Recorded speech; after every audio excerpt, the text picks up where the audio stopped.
ओम का उच्चारण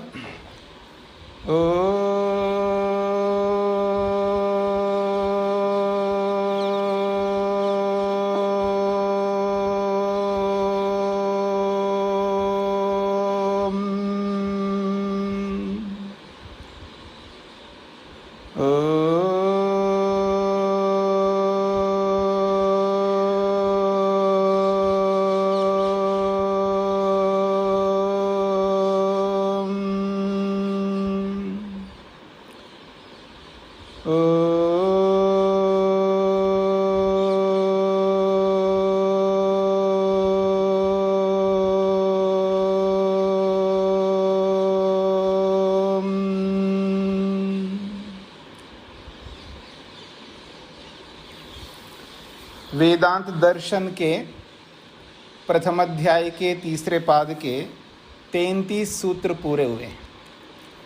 प्रसंग चल रहा है वेदाधिकार। वेद का अधिकार किसको है? एक वर्ग है जो केवल ब्राह्मण को ही वेद पढ़ने का अधिकार मानता है,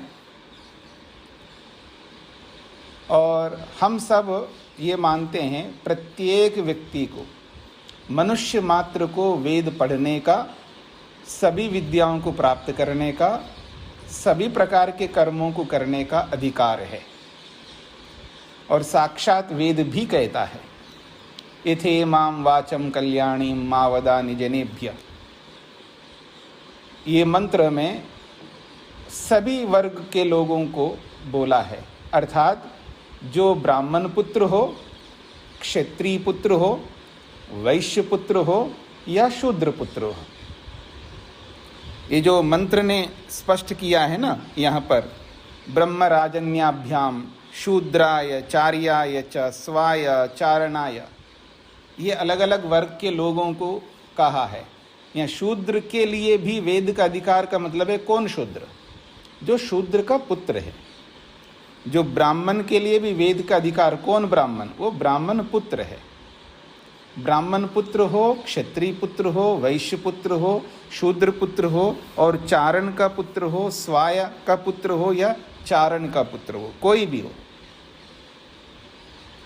मतलब मनुष्य मात्र के जितने भी बच्चे हैं, जितनी भी संतति है, चाहे वो स्त्री हो पुरुष हो, सबको वेद पढ़ने का अधिकार है। ये साक्षात वेद कहता है। जब इतिहास के कुछ प्रसंगों को लेकर के बोला जाता है, समाज में अपने दोष को छुपाने के लिए अथवा अपने दोष को सिद्ध करने के लिए, बीच बीच में देखो ऋषि, ध्रुवा ऋषि भी इतने गुस्सेलू थे, गुस्सा करते थे। हम गुस्सा कर रहे तो क्या गलती कर रहे हैं? ऋषि विश्वामित्र भी मेनका को देख करके फिसल गए थे, तो हम फिसल रहे तो क्या गलती है?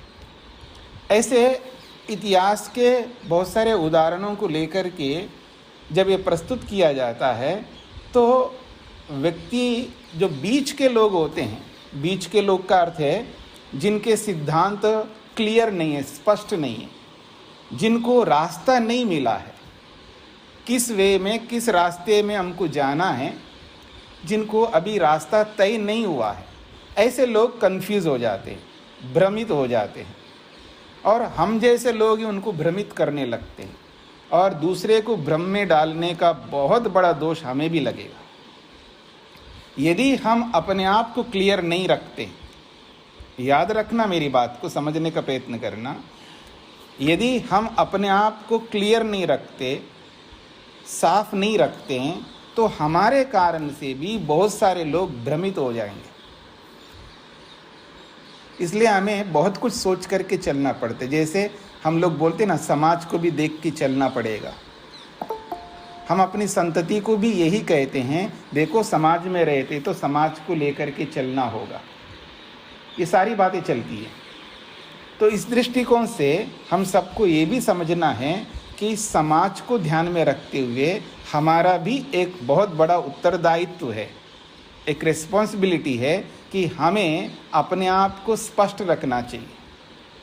ठीक है, जिस विषय में हमें बोध नहीं है, जानकारी नहीं है, जिसके विषय में हमें कोई इन्फॉर्मेशन नहीं है, मैं उसकी बात नहीं कर रहा हूँ। जिसके बारे में हमें इन्फॉर्मेशन है, जानकारी ठीक प्रकार से है, हम जानते हैं, समझते हैं, फिर भी अपने आप को क्लियर नहीं रखते, स्पष्ट नहीं रखते, उस बात को लेकर के कह रहा हूँ मैं। अब महाभारत काल में वेदव्यास भी थे, तब वो ऋषि नहीं बने, विद्वान थे, एक दूसरे प्रकार के ऋषित्व में थे, पढ़ने पढ़ाने वाले के रूप में थे। इसलिए तो जब राजसूय याग हो रहा था, उसमें अर्घ्य देने की बात आई थी, तो वहाँ सब बैठे हुए थे, उसमें वेदव्यास भी थे। इसका मतलब वो उस समय उतने योग्य नहीं थे।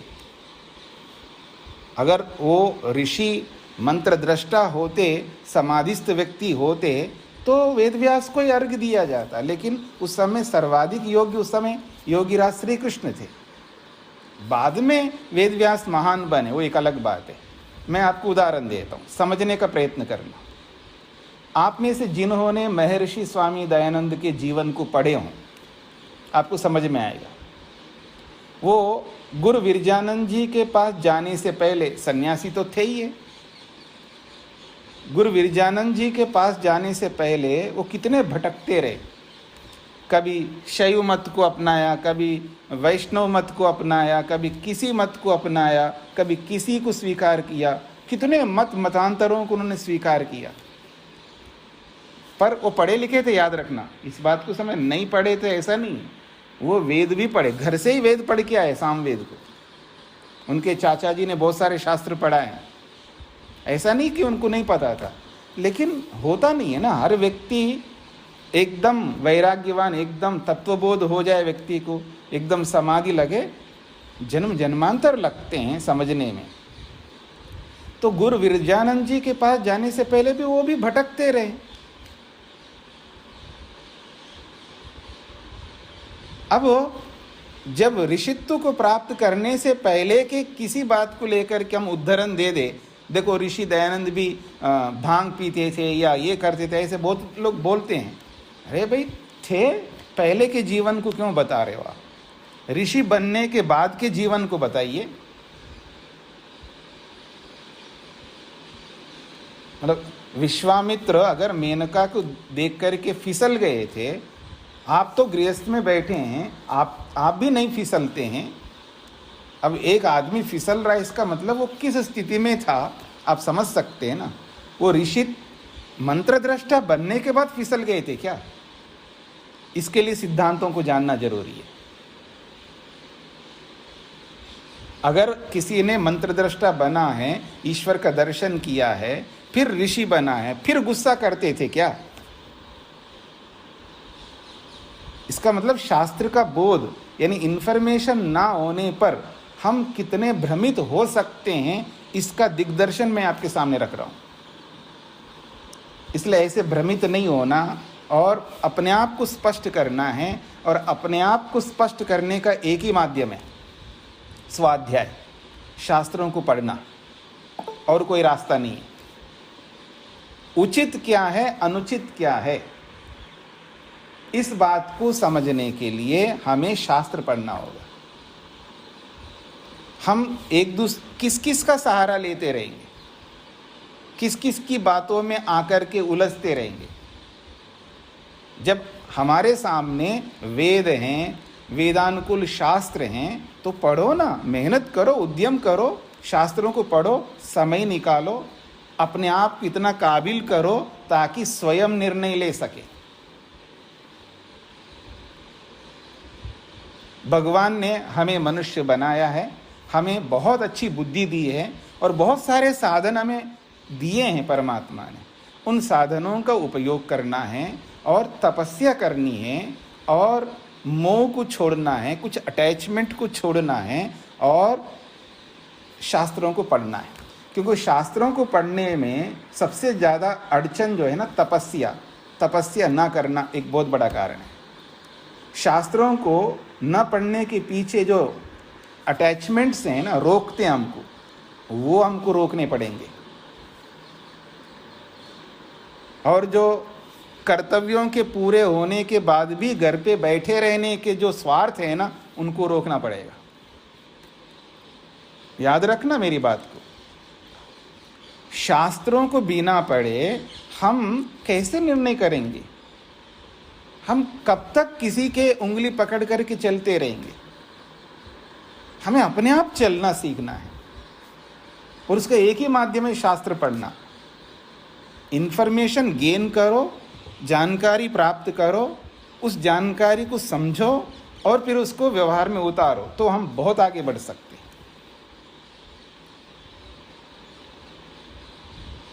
कभी किसी ने मेरे से प्रश्न किया था बहुत समय पहले कि मैंने उनको, देखो जी, मैं आपको ये कर सकता हूँ, आपको शास्त्रों का ज्ञान करा सकता हूँ, और फिर आप अपने आप निर्णय ले लेना। आप दूसरों के निर्णय पर कब तक पराश्रित रहोगे? मैं आपको ये कर सकता हूँ, आप अपने आप निर्णय ले सके, ये जिम्मेदारी ले सकता हूँ। ये जिम्मेदारी नहीं लूँगा, मैं आपके लिए निर्णय करता रहूँ। मैं आपके लिए निर्णय नहीं करूँगा। हाँ, मैं आपको ऐसा बना सकता हूँ कि आप स्वयं निर्णय कर सकें। ये हमारे अंदर होना चाहिए। हम स्वार्थी बनकर के किसी को अपने पीछे चलाना नहीं है, उसको खुद चलाना सिखाना है। पक्षियों को देखिएगा ना, वो तब तक खिलाती हैं, पिलाती हैं, सुलाती हैं, सब कुछ करती हैं जब तक उनके पंख नहीं आते। पंख आ गए, उड़ करके चले गए, राम राम जी, बस। उसके बाद कोई मतलब नहीं है। हमें उन छोटे छोटे स्वार्थों को त्याग करना होगा और समझना होगा, शास्त्रों को समझ करके आगे बढ़ना होगा। दूसरों के आश्रय जितना रहने का प्रयास करेंगे ना, उतनी ही हानि है हमारे लिए। हर चीज़ के लिए हम दूसरों पर आश्रित होंगे। ठीक है, मैं ये नहीं कहना चाहता हूँ कि हमको आश्रित नहीं होना चाहिए। हम भी आपके आश्रित हैं। हम तभी जी सकते हैं जब आप रहेंगे, यानी आपका गृहस्थ आश्रम हमको पालता है, पोसता है, बढ़ाता है। आपके बिना हम जी नहीं सकते। ऐसा एक दूसरे के साथ है, हम आश्रित रहेंगे। इसका ये अर्थ नहीं है हर विषय में आश्रित रहें।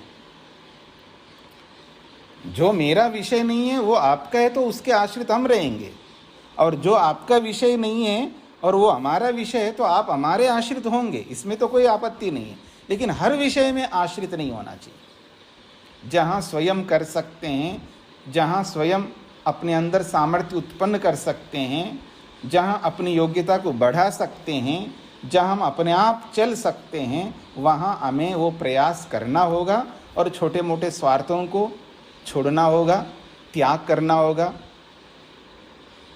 जिसको आप बोलते हैं ना, बलिदान करना होगा। ये बिना बलिदान के नहीं हो सकता।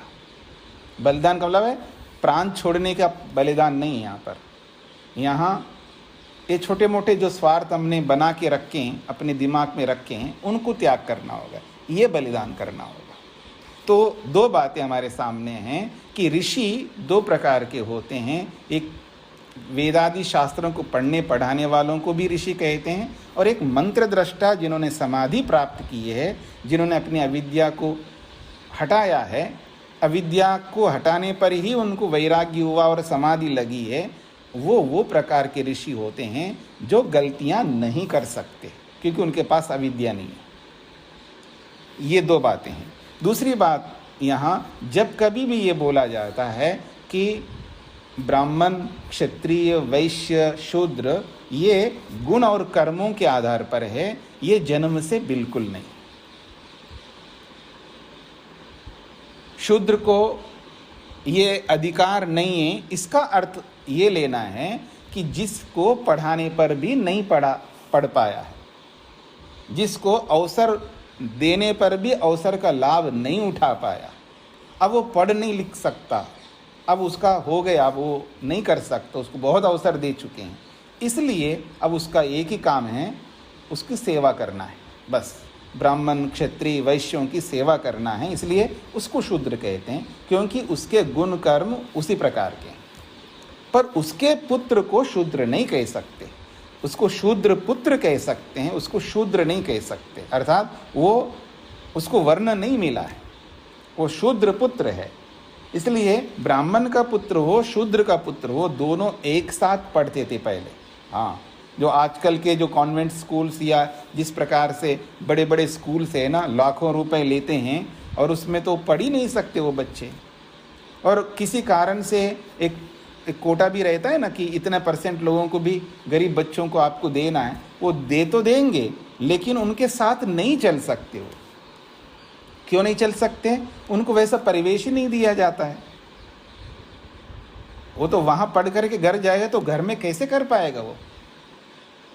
उसको वहीं रखो जहां वो बच्चे रहते हैं, उसी परिवेश में रखो, उन्हीं के बीच में रहे वो, तब जाकर के वो एक साथ चल सकते हैं। स्कूल देने मात्र से काम नहीं चलेगा ना। माता पिता के पास जाएंगे तो माता पिता तो पढ़े लिखे नहीं हैं ना, उनको पढ़ा पाएंगे, उनको देख पाएंगे, फिर कैसे वो साथ चल पाएगा? साथ तभी चल सकते हैं जब बच्चे एक साथ रहें।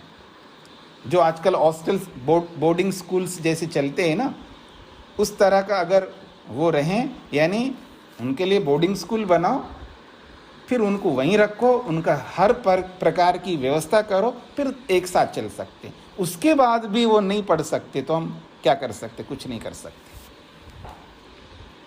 समान शिक्षा का मतलब ये है, केवल स्कूल देने से, पुस्तकें देने से बात नहीं बनती है, उनको वैसा पूरा परिवेश देना पड़ेगा। तो शूद्र हो यानी शूद्र का पुत्र हो, क्षत्रिय का पुत्र हो, वैश्य का पुत्र हो, ब्राह्मण का पुत्र हो, सबको समान रूप से, जैसे गुरुकुलों में होता था और आज भी हम लोग करते हैं। आज भी हमारे पास आते हैं, हम कभी किसी से नहीं पूछते हैं कि आपकी जाति क्या है या आपका वो, जो भी, हम कुछ नहीं पूछते। मैं तो आज तक किसी से पूछा नहीं, ना मेरे को किसी का पता है। और सब एक साथ रहते हैं, एक जैसा खाते पीते हैं, सब कुछ एक ही स्थिति में रहते हैं, यहीं रहना है उनको, यही सब कुछ करना है। तो इस दृष्टिकोण से यहाँ हमें समझ करके चलना है। जो प्रसंग चल रहा है ये इसलिए चलाया गया है कि मध्यकाल में, महाभारत काल के थोड़ा सा पहले से ही ये अनर्थ प्रारंभ हो गया, इसलिए इस बात को चलाया जा रहा है कि वेद आदि पढ़ने का अधिकार बात ही नहीं आती, लेकिन आई इसलिए क्योंकि उसी समय से बिगाड़ चला आ रहा था। उसको ध्यान में रख कर के प्रसंग वेद व्यास ने प्रस्तुत किया है कि वेद का अधिकार है या नहीं है। तो वेद व्यास कहते हैं सबको अधिकार है, साक्षात वेद कहता है। ये प्रसंग चलाया गया। ये सारी भूमिका मैंने आपके सामने इसलिए रखी है कि हम भ्रांति में न रहे। तो आगे बढ़ते हैं जी कि भावम तो बादरायणो अस्ति ही, इसका सूत्रार्थ पहले लिखेंगे आप। मैं स्वयं बादरायण वेद व्यास मानता हूँ कि, मैं स्वयं बादरायण वेद व्यास मानता हूँ कि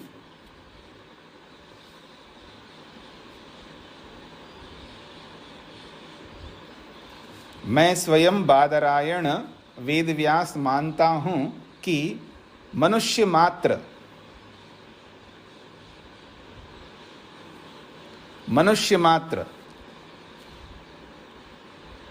शूद्र पुत्र हो या पिशाच पुत्र हो,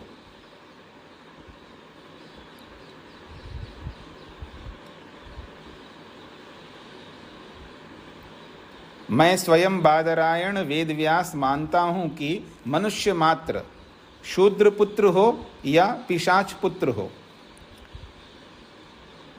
सबको वेदादि में अधिकार है।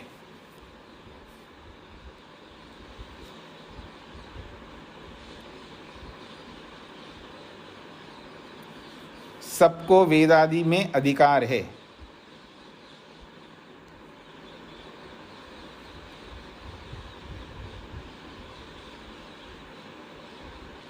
और शास्त्र में या शास्त्रों में, और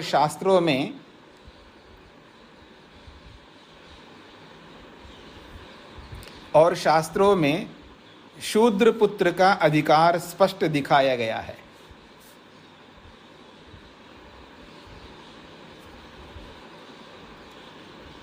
और शास्त्रों में शूद्र पुत्र का अधिकार स्पष्ट दिखाया गया है।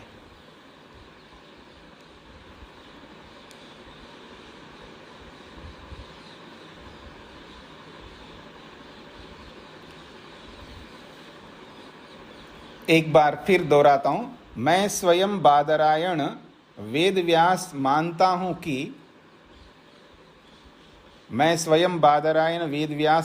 हूं कि मनुष्य मात्र अर्थात शूद्र पुत्र हो या पिशाच पुत्र हो, सबको वेदादि शास्त्र में अधिकार है और शास्त्रों में शूद्र पुत्र का अधिकार स्पष्ट दिखाया गया है। यहाँ पुत्र शब्द मैंने इसलिए जोड़ा है क्योंकि शूद्र को अधिकार है, शूद्र को तो अधिकार ही नहीं है, शूद्र तो पढ़ ही नहीं सकता, इसलिए उसकी चर्चा करने की आवश्यकता नहीं है। बात हो रही है शूद्र पुत्र के लिए, क्योंकि वो शूद्र तो अब वो तो पढ़ ही नहीं सकता, इसलिए तो शूद्र बन गया। अब कोई झाड़ू पोंछा लगाने वाला या जो कोई भी घर में प्यून का काम करने वाला, वो पढ़ नहीं सकती, इसलिए तो वो बन गया है। वो आजकल डिग्री पढ़ कर के भी प्यून का काम कर रहा, मैं उसकी बात नहीं कर रहा हूँ, पढ़े लिखे की बात नहीं कर रहा हूँ। जो पढ़ नहीं सकता और जो काम कर रहा है, अब वो क्या वेद पढ़ेगा, उसको तो पढ़ना लिखना नहीं आता है और पढ़ाने पर भी नहीं आएगा। बात उसकी नहीं हो रही, उसके पुत्र की बात हो रही, इसलिए जानबूझ करके मैंने ये शब्द जोड़ा है शूद्र पुत्र। सबको अधिकार है वेद पढ़ने का। अब आगे बढ़ते हैं। शूद्रस्य ब्रह्म विद्यायाम अधिकार प्रदर्शनार्थो अयम अन्यो हेतु। शूद्र को भी ब्रह्म विद्या में अधिकार है, इस बात को दिखाने के लिए अयम अन्यः हेतु, एक दूसरा हेतु प्रस्तुत किया जा रहा है। शुगस्य तद अनादर श्रवणात् तद आद्रवणात् सूच्यते ही। शुगस्य तद अनादर श्रवणात् तद आद्रवणात् सूच्यते ही। अगर सूत्र को अलग अलग शब्दों को थोड़ा अलग करके देखे, शुक, पहला शब्द है शुक, अस्य तद अनादर श्रवणात् तद आद्रवणात् सूच्यते ही, ऐसे शब्द हैं। शुक अस्य तद अनादर श्रवणात् तद आद्रवणात् सूच्यते ही। शुक कहते हैं शोक को, दुख को, कष्ट को, पीड़ा को, समस्या को। शुक, शुक का मतलब है शोक। जैसे आप बोलते हैं शोकातुर है, शोकग्रस्त है। शोक का मतलब है दुख है, कष्ट है। शुक अस्य तद अनादर श्रवणात्। अस्य ये प्रसंग चल रहा है किसी व्यक्ति विशेष को लेकर के। अस्य उस व्यक्ति के शोक को ध्यान में रख करके। एक जानश्रुति नामक राजा हुए हैं, आपने छांदोग्य में भी पढ़ा है, उसको ध्यान में रख करके ये बात चलाई जा रही है। तो अस्य का मतलब है उस जानश्रुति नामक जो राजा है उसके शोकातुर होने के कारण से। तद अनादर श्रवणात्, उसका अनादर देखा जाने से, उसको अनादर किया जा रहा है, उसके अनादर को देखा जाने से उसको पीड़ा हुई है। यानी बहुत सारे लोगों ने उसका आदर नहीं किया है, अनादर किया है। तो उस अनादर को वो सहन नहीं कर पाया और सहन न करके तद आद्रवनाथ, फिर वो दौड़ा चला गया किसके पास? रेक्व मुनि के पास। सूच्यते ही, ऐसा शास्त्र में दिखाया भी जाता है, शास्त्र में स्पष्ट करके समझाया है कि शूद्र के संदर्भ में बताया है। तो सूच्यते के मतलब है सूचित किया जाता है, शास्त्र में दिखाया जाता है। आद्रवणात् का मतलब है दौड़ करके चला गया होने से, ऋषि के पास दौड़ करके चला गया होने से। और अनादर श्रवणात् का मतलब उसका अनादर सुनाई देने से, उस राजा के संदर्भ में अनादर उसको सुनाई दिया है, उससे पता लगा यहाँ पर कि अब मेरे को और कुछ जानकारी प्राप्त करनी चाहिए। ये शब्दों के अर्थ मैंने आपके सामने रख दिया है। भाष्य को देखेंगे तो आपको और स्पष्ट हो जाएगा। अस्य जानश्रुति नामकस्य शूद्रस्य ब्रह्म विद्यायाम अनादर श्रवणात्। अस्य जानश्रुति नामकस्य शूद्रस्य, जानश्रुति नामक जो व्यक्ति था उसको शूद्र बोला गया है, इसलिए शूद्रस्य ऐसा। वो शूद्र किस कारण से बोला गया, इसकी भी एक कथा है, समझने का प्रयत्न करना। कथा का मतलब अब जब आप शास्त्रों को पढ़ेंगे तो आपको समझ में आएगा। अगर मान लीजिए आपने परीक्षा दे दी और फेल हो गए तो आप भी शूद्र हो जाएंगे, शूद्रत्व को प्राप्त हो जाएंगे, क्योंकि पास तो हुए नहीं, फेल हो गए तो शूद्र। फिर दोबारा परीक्षा दो, फिर फेल हो गए तो भी शूद्र। जब तक आप पास नहीं होगे तब तक शूद्र रहोगे, इसलिए आपको शूद्र भी बोला जा सकता है।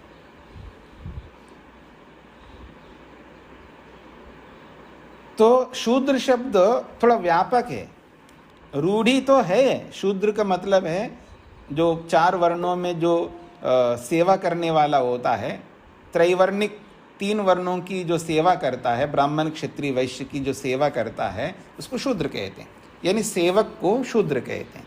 ये एक रूढ़ी है, लेकिन केवल उतने में प्रयोग नहीं होता। शूद्र शब्द और जगहों पर भी प्रयोग में होता है, विद्यार्थियों में भी होता है, जो असफल होते हैं उनमें भी प्रयोग होता है, या किसी को डांटने के रूप में, किसी को डांटना होता है ना, जैसे आप लोग भी डांट देते हैं तो ऐसे ऋषि लोग भी डांटते हैं। तो वो उनके डांटने का, उनको बोलने का अलग उनका अपना ढंग है। आप जब वो पढ़ेंगे, न्याय दर्शन पढ़ेंगे तो डांटना कैसे, किस तरह डांटा जाता है, किस तरह उनको बोला जाता है, वो भी आप समझेंगे। ऋषि लोग डांटते हैं ना, उनका एक अलग ही तरीका है डांटने का, वो भी आप पढ़ेंगे। न्याय दर्शन जब पढ़ेंगे ना तो आपके सामने आएगा एक जगह प्रसंग ऐसा। तो डांटने में भी किसी को बोला जाता, जैसे हम लोग लोक में भाषा के अंदर बोलते हैं मूर्ख, रुख। और मैं अपनी कहानी सुना दूं, मेरा पहला गुरुकुल अभी अभी पता लगा, कुछ समय पहले, 10-15 दिन पहले की बात है। जो हमारे पहला गुरु जो मेरे थे, प्रथम गुरु जिसको आप कह सकते हैं, वो भी सन्यासी थे। तो मैं जब गुरुकुल में प्रवेश किया तो वो मेरे को सिखाते, जो भी सिखाते थे, और मैं सीख नहीं पा रहा था। तो उन्होंने मेरा नाम ही रखा मूर्ख, नाम ही रख दिया उन्होंने, ये मूर्ख। और मूर्ख कह करके बुलाते रहे मेरे को लंबे काल तक। खैर, तो जैसे किसी को गधा बोल देते हैं हम लोग, किसी को मूर्ख बोल देते, किसी को बंदर बोल देते, किसी कुछ, ये डांटना ही तो होता है ना। ऐसे डांटने में किसी को शूद्र शब्द से भी बोला जाता है। हाँ, तो वो प्रसंग है यहाँ पर, इसको थोड़ा समझने का प्रयत्न करना। और भी अलग अर्थ है यहाँ पर। शूद्र शब्द का एक विचित्र अर्थ आपके सामने, नया अर्थ आएगा, आप समझने का प्रयत्न करेंगे। कितना व्यापक है इस बात से आपको समझ में आएगा। तो ये जो जानश्रुति नामक व्यक्ति था उसको शूद्र कहा है। तो जानश्रुति नाम वाला जो शूद्र है उसको ब्रह्म विद्यायाम अनादर श्रवणात्, ब्रह्म विद्या के संदर्भ में उसका आदर नहीं कर पाए लोगों ने। इसको तो भगवान के बारे में पता ही नहीं, इसको ब्रह्म के बारे में पता ही नहीं, इसको क्या आता है। ऐसे जैसे हम लोग भी बोलते हैं ना, इसको क्या आता है, इसको कुछ नहीं आता है। जैसा कि ऐसा लगता है जब मेरे को सब कुछ आता है, सामने वाले को कुछ आता नहीं है। जब पति पत्नी को देखता है ना, इसे तो कुछ अता पता है ही नहीं, तुरंत उसका मतलब ऐसा होता है, इसको क्या समझ, इसको समझ ही नहीं। ये पति का व्यू होता है और पत्नी का भी व्यू होता है उसका अलग, इसको तो क्या समझ में आए, वो भी अपना रख देती है। यानी हर व्यक्ति सामने वाले को ऐसा रखता है कि इसको नहीं पता, मेरे को सब पता है। हर कोई व्यक्ति ऐसा एक आदमी के अंदर एक मानसिकता बनी, मेंटलिटी बनी हुई है। किसी न किसी प्रसंग में इसको नहीं पता है, इसको कुछ नहीं पता, इसको कुछ नहीं आता है, नहीं तुमको पता नहीं, हम संभाल लेंगे, हम कर लेंगे। अरे भाई पहले उनसे पूछो उनको पता है या नहीं है। कोई इंक्वायरी नहीं करना है, कोई इन्वेस्टिगेशन नहीं करना, कोई समझना ही नहीं है सामने वाले को, पहले से डिसीजन दे देना, ऐसा अक्सर हुआ करता है। तो इस दृष्टिकोण से यहाँ पर भी जानश्रुति नामक जो राजा था उसके बारे में, जैसे अश्वपति राजा के बारे में आपने सुना है, ब्रह्मवेत्ता थे, उनके पास तो ब्राह्मण लोग सीखने के लिए जा रहे हैं, एक राजा के पास, एक क्षत्रिय के पास, ऐसे भी प्रसंग है। तो ये भी एक राजा था, उसके बारे में कुछ रहा होगा कि कुछ लोगों ने कहा ये जानकार है, समझते हैं ब्रह्म विद्या को, तो कुछ और लोगों ने कहा कि इसको क्या आता है, इसको तो ब्रह्म विद्या के बारे में कुछ आता जाता नहीं है। तो ऐसा उनके कानों में पहुंच गया उस राजा के पास में। तो ब्रह्म विद्यायाम अनादर श्रवणात्, ब्रह्म विद्या के संदर्भ में उसने अनादर को सुन लिया, उससे खलु शुक शोकः संजाता, उसको शोक हो गया, अर्थात दुखी हो गया। जैसे आप होते हैं दुखी, क्यों जी, आप में से कोई है ऐसे कोई? नहीं जी मैं दुखी नहीं होता हूँ, सब दुखी होते हैं किसी न किसी विषय में। कोई किसी में होता होगा, कोई किसी में होता होगा। ये नहीं हो सकता, आप ये नहीं कह सकते मैं किसी भी विषय में दुखी नहीं होता हूँ। अगर ऐसा होता तो हम फिर मुक्ति में रहते। अगर ऐसा है तो फिर शास्त्र पढ़ क्यों है? आपको तो सब कुछ आता है। शास्त्र पढ़ा इसलिए जाता है कि दुख को दूर करने के लिए, और आप दुखी है ही नहीं तो फिर आपको पढ़ने की क्या आवश्यकता है शास्त्र? आप तो दुखी होते ही नहीं हैं। शास्त्र इसलिए पढ़े जाते हैं दुख को दूर करने के लिए, और आप दुखी होते ही नहीं हैं। इसका मतलब आपको सब पता है। खैर, तो जब उसको ये सुनाई दिया है ब्रह्म विद्या के बारे में, उसका अनादर उसने सुन लिया है, तो खलु निश्चित रूप से शुक अर्थात शोक संजाता, उसको शोक हो गया, यानी वो दुखी हो गया। ततः शुचा शोकेन आद्रवणात् ब्रह्म विद्याया उपदेश ग्रहणाय रेक्व समीपम द्रुतगत्या आगमनात्, या आगमनात् कहते हैं। ततः शुचा, उस शोक के कारण से, शोकेन आद्रवणात्, उस शोक के कारण से दौड़ा दौड़ा चलाओ ब्रह्म विद्या को सीखने के लिए। मतलब दुखी होकर के दौड़ पड़े, इसलिए उसको शूद्र बोला है। ये शूद्र की परिभाषा है। यहां पर शूद्र किसको कहते हैं? जो शोकग्रस्त होकर के दुख को दूर करने के लिए तो दौड़ पड़ता है, उसको शूद्र कहते हैं। कहां दौड़ रहा है? जो भी ब्रह्म विद्या सिखाने वाले हैं उनके पास जाएगा। जब पता लग जाए कि वहाँ समाधि लगाई जाती है, वहाँ समाधि लगाते हैं, कई लोग इसी चक्कर में घूमते रहते कि हमें समाधि लगवा देगा ये आदमी, हमारे सिर पर हाथ धर देगा तो हमारी समाधि लग जाएगी।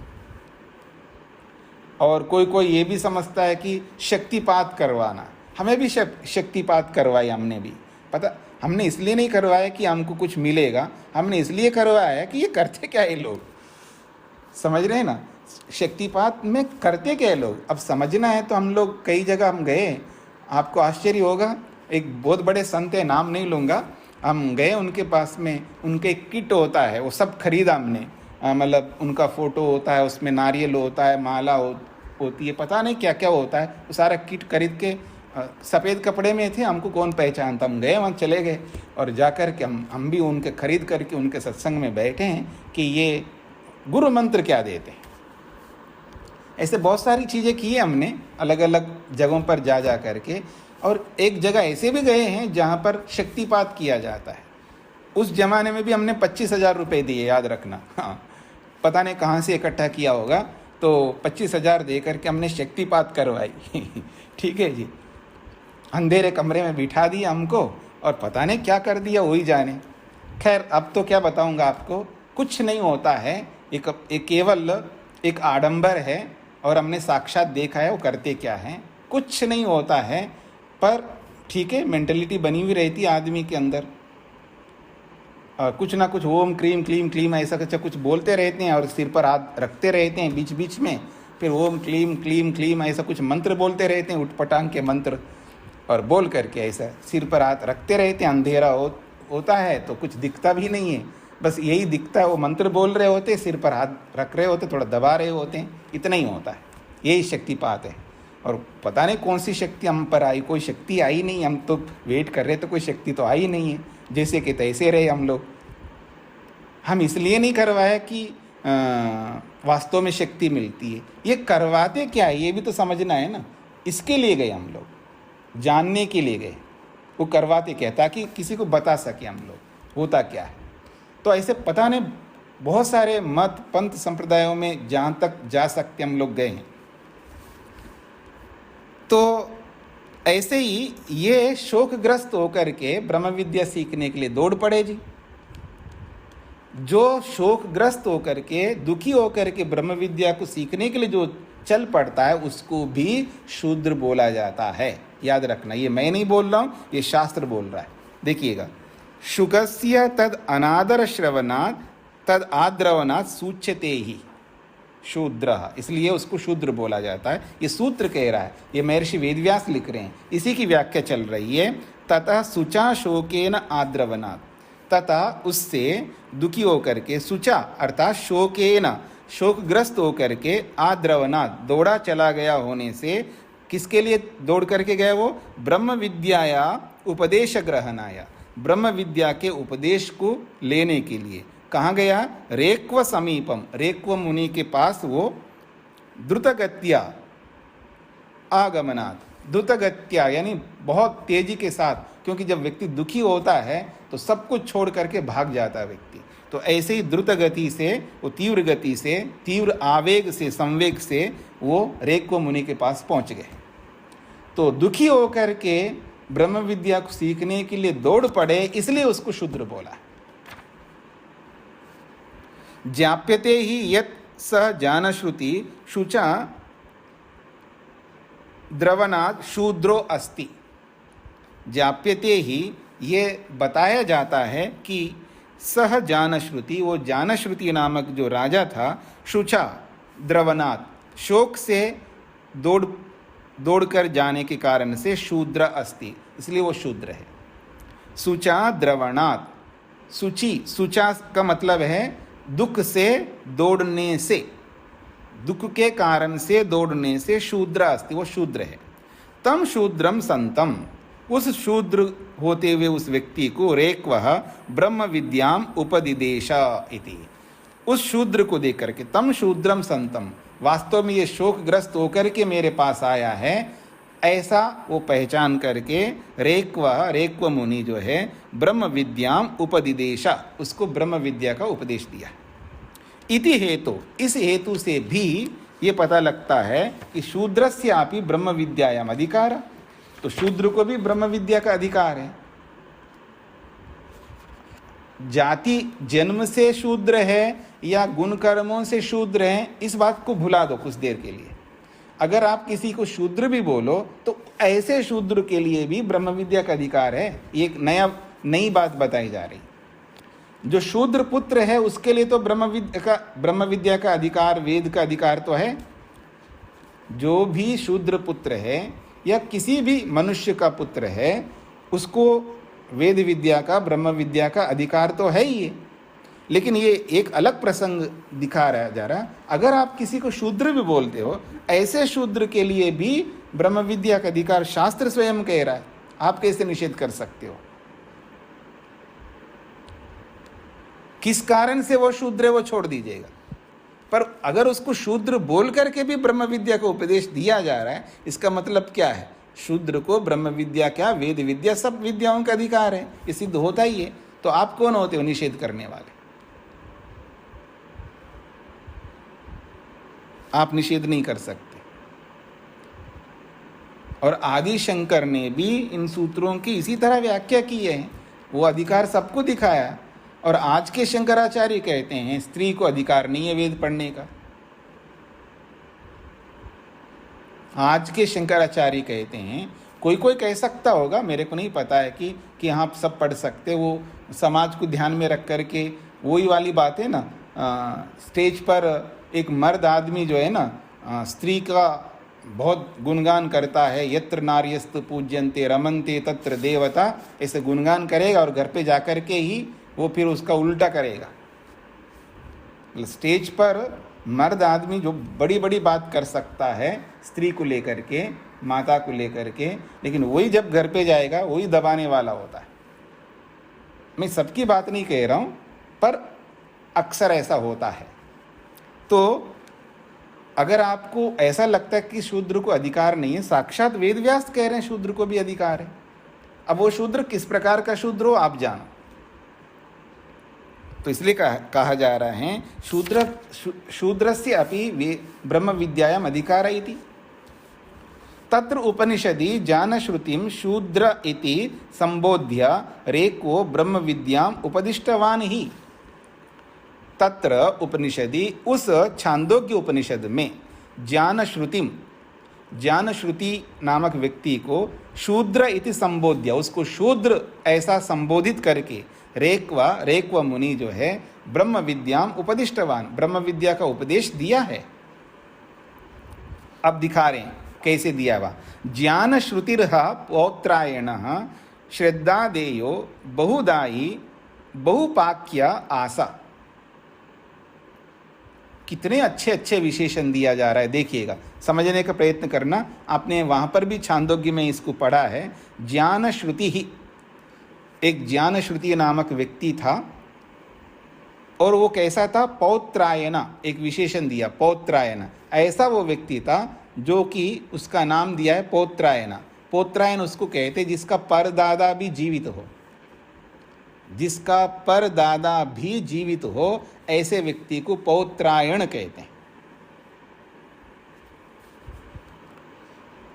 फिर दूसरा विशेषण दिया श्रद्धादेय, वो श्रद्धा से देने वाला था, मतलब बहुत कुछ त्याग करता था, दानी था, बहुत बड़ा दानी, राजा था और दानी भी बहुत बड़ा था। और वो भी कई बार आदमी देता तो है लेकिन श्रद्धा से नहीं देता,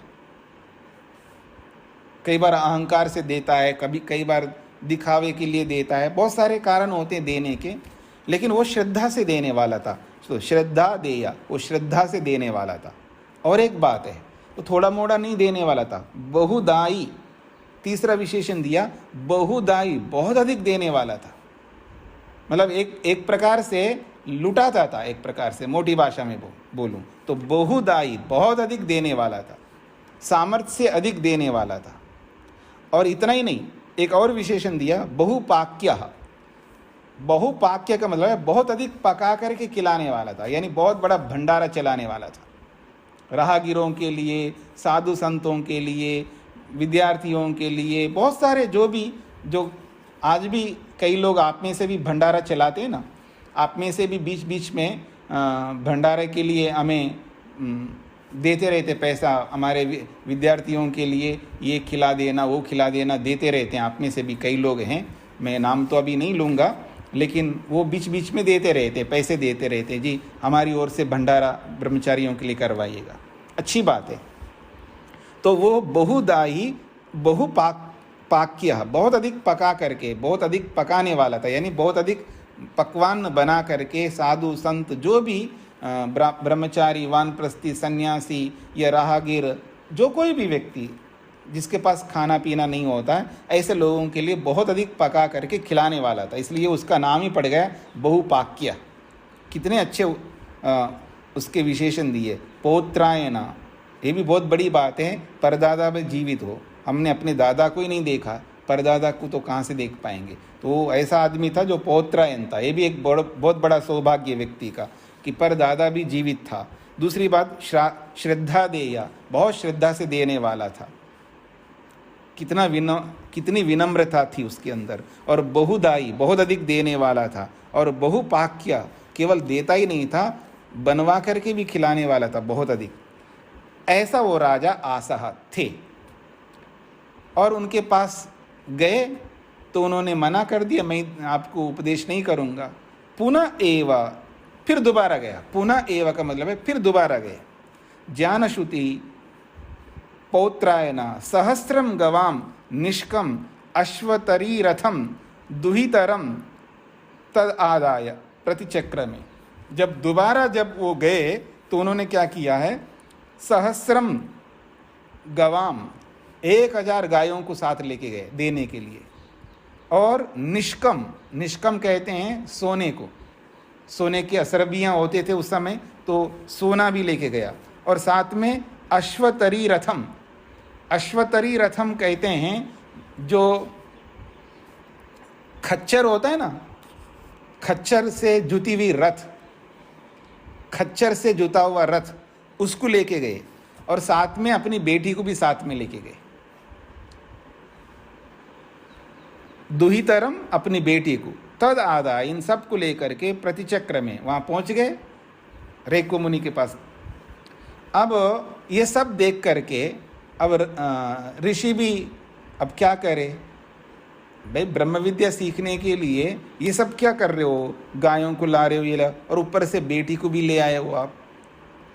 तो अब तस्याह मुखम उद्गृह्णन् उवाच आजहार इमाह शूद्रा, शूद्र हे शूद्र, ऐसा उसको बोला, जानश्रुति को बोला हे शूद्र।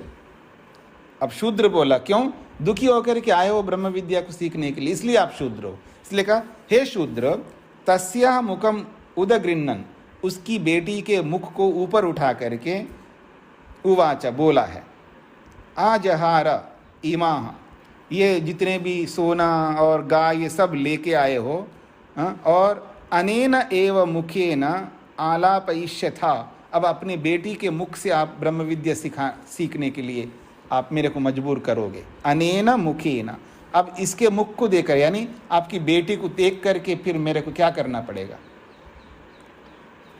अब कोई ऐसा आप मेरे सामने रखो, ऐसी परिस्थिति पैदा करो, अब अनन्य गति को होकर के व्यक्ति को वो करना पड़ता है।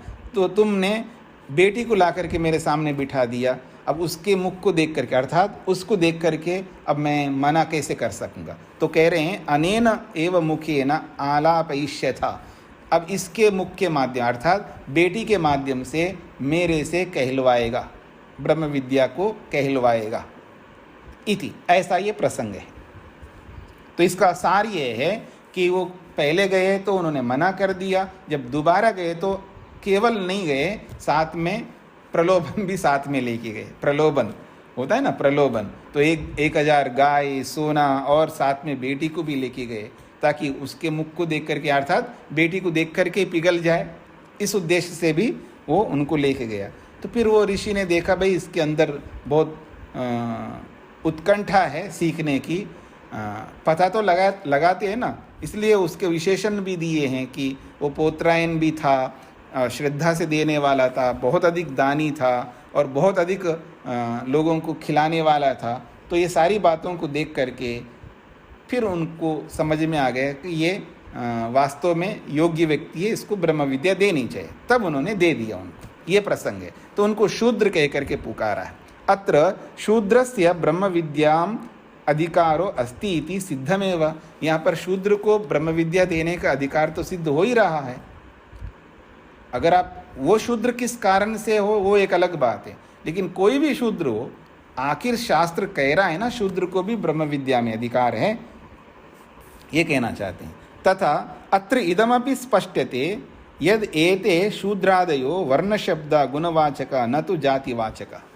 अब भाष्यकार ने अंत में एक बहुत बड़ी बात कही है अपनी ओर से, अत्र तथा अत्र इदमपि स्पष्टते, यहाँ इन सब बातों को समझने से ये भी पता लगता है, यद एते शूद्रादया वर्ण शब्द, ये जो शूद्र है, क्षत्रिय है, वैश्य है, ब्राह्मण है, ये जो वर्णों के जो नाम है ना, वर्ण शब्द का मतलब है ब्राह्मण, क्षत्रिय, वैश्य, शूद्र, ये जो वर्णों को बताने वाले ये जो शब्द है, ये वास्तव में गुणवाचक है, यानी गुणों के कारण से ये ब्राह्मण, क्षत्रिय, वैश्य, शूद्र है, न तो जातिवाचका। ये केवल जन्म से ये ब्राह्मण, क्षत्रिय, वैश्य नहीं है, ये गुणों के कारण से ब्राह्मण, क्षत्रिय, वैश्य, शूद्र है, ऐसा पता लगता है।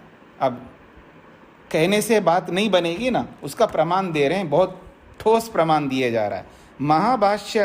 महाभाष्य व्याकरणे अपि खलु उक्तम, एक महाभाष्य है जी, बहुत बड़ा भाष्य है, जिसको महर्षि पतंजलि ने लिखा है।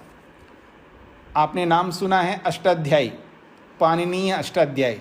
महर्षि पाणिनि ने व्याकरण का एक बहुत बड़ा महान ग्रंथ लिखा है, उसको अष्टाध्यायी कहते हैं, और उसको एक्सप्लेन करने वाले का नाम है महर्षि पतंजलि।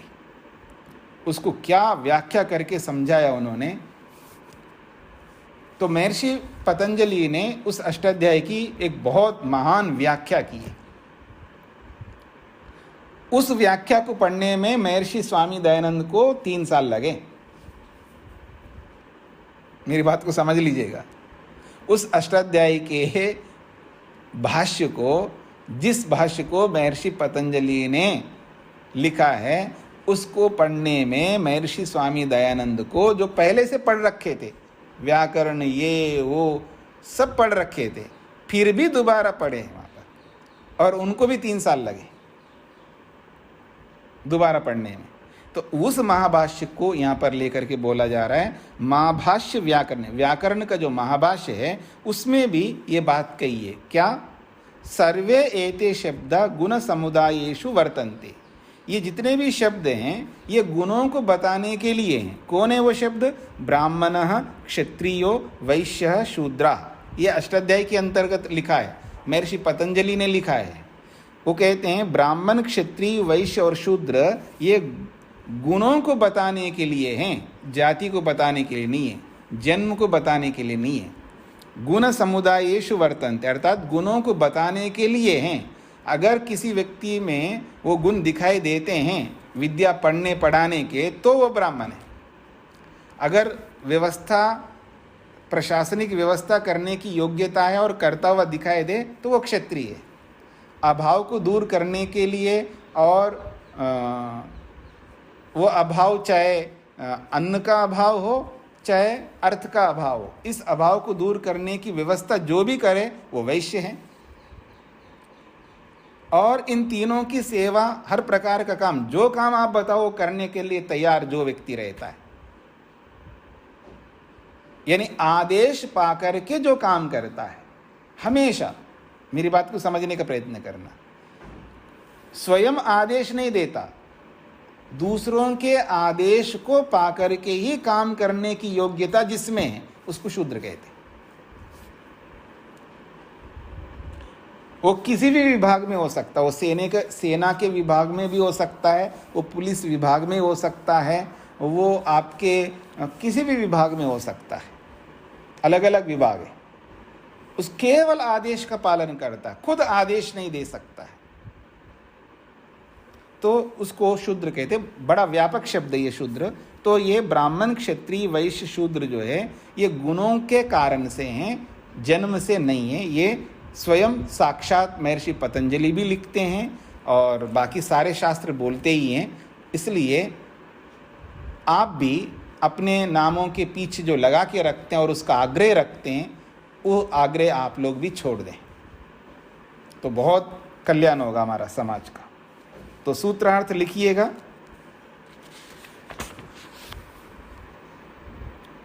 लोकवाद से अनादर सुनने से, लोकवाद से अनादर सुनने से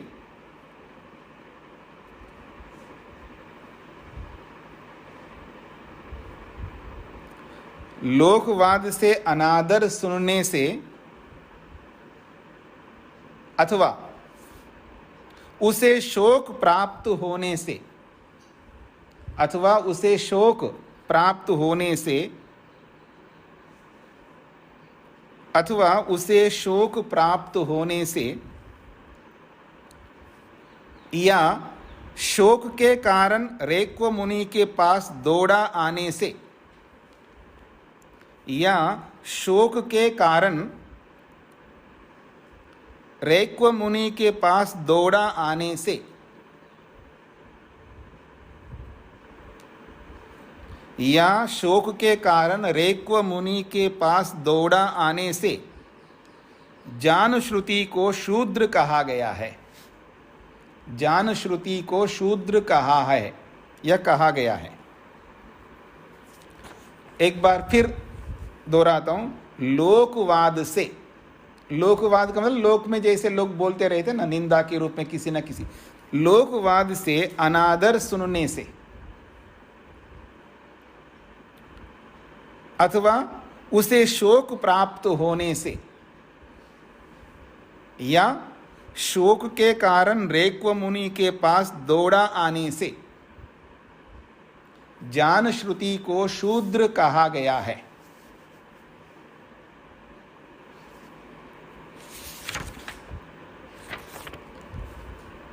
हाँ जी, तो ये एक सूत्र पूरा हो गया। अब अभी भी प्रसंग है, आगे भी चलेगा, लेकिन मैं इसको यहीं पर विराम देना चाहूँगा। और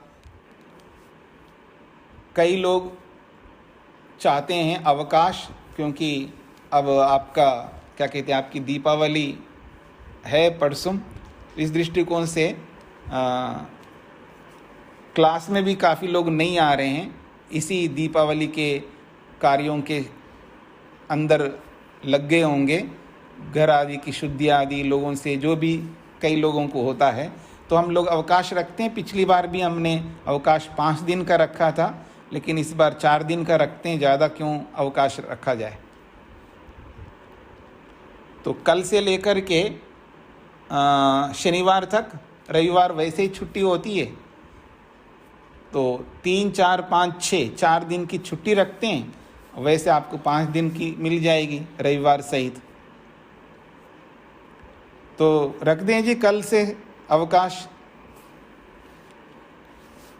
ताकि आप अपना अपना काम कर लीजिएगा शांति से और स्वस्थ रही। सोमवार को शुरू होगी।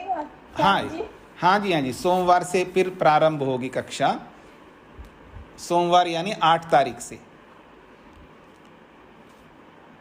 तो एक तो स्वस्थ रहना और भीड़ भाड़ में नहीं जाना, अपने आप को ध्यान रखिएगा, क्योंकि अभी तीसरा वेव आ रहा है और कई देशों में बहुत फैल रहा है, ऐसा सुना जा रहा है। और दीपावली में कई बार बाहर जाते हैं आते हैं घूमने के लिए, शॉपिंग करने के लिए, पता नहीं क्या क्या करने के लिए बाहर घूमते हैं। तो बहुत ज़्यादा भीड़ भाड़ में ना जाइए, अपनी सुरक्षा रखिएगा, स्वयं को स्वस्थ रखिएगा। और दीपावली की बहुत बहुत शुभकामनाएं आप सबको। आचार्य जी धन्यवाद। अभी बीच में मत बोलिएगा, बीच में मत बोलिएगा, बीच में कोई नहीं बोलेंगे। आप नहीं भी बोलेंगे तो आपका धन्यवाद मेरे को मिल ही रहा है, तो अब बीच में मत बोलिएगा। तो आप सबको, आप सबके परिवार को, आप सभी जिन जिन के साथ आप जुड़े हुए हैं, आप सबको दीपावली की बहुत बहुत शुभकामनाएं, बधाई हो। स्वस्थ रहिए, निरोगी रहिए, प्रसन्न रहिए, शांत रहिए, तृप्त रहिएगा। ओ